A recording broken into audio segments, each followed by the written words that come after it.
I'm Chad Barker, the Sudoku professor, and I'm here to help you solve more Sudoku faster and with fewer mistakes. And today we're talking about building on double doubles to solve more spaces. So again, building on double doubles to solve more spaces. So a couple of days ago, I put this puzzle up here on the board, and we talked about quickly finding these double doubles here and down here, and how we did that very quickly with the method that we used to get that information on the board. So now we can use that information and leverage that into solving even more spaces. And we're going to do that right up here in box 1, and we're going to do it down here in box 9. Okay, so what we've done is we've filled in these two corner spaces. 1 and 7 is now, it's a double-double. It's essentially filled in, not quite all the way, but nothing else can go in those two spaces. So we can combine that with the information that we have already filled in. And then we look outside the box and see, what do we have that we can use? And we look over here and we have a 5 right here, and we can eliminate 5 from these 3 spaces. Everything else is filled in except for these 2 right here and here. That is a column eliminating pattern, meaning 5 can go nowhere else in that column because it has to go in one of those 2 places. And we only have 1 5 on the board, and that means that every little bit of information we get about where 5s can't go is going to help us later on in the puzzle. So 5 can't go here, here, or here. And again, we can't make any other grand decisions right now, but we need that information for later. We can also look and see we got an 8 here, and that creates a similar pattern with 8 only being able to go here or here in the box.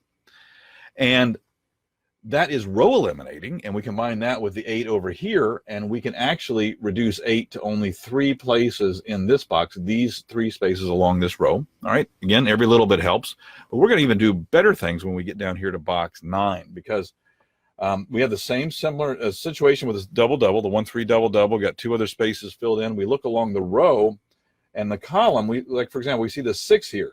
So that means 6 can't go in these 3 spaces. 6 can only go here or here. That's row eliminating. That means it can't go anywhere else along the row. We combine that with this 6 that eliminates, and this 6 here, and we look at what goes on in this box, and we can say that 6 can only go here. So we're actually able to fill in a 6 right there by using that row eliminator, and we were able to do that row eliminator because we had the double-double that helped eliminate additional spaces. And we can do the same thing with the 2 here. The 2, when we look at this box, can only go in these 2 spaces here and here. That's column eliminating, and that allows us, oops, this is left over from the last time I did the video incorrectly. We were able to fill in this 2. So this 2 was not here, but we're then, because we have this column eliminating 2, we're actually able to fill it in. So look, if you want to learn how to do this, find the double doubles, find these column and row eliminators, and do a lot more. I can show you how to do triple doubles, and there's all sorts of neat information that we can find. And if you want to learn how to do that, head on over to solvemoresudoku.com. Again, solvemoresudoku.com, all one word.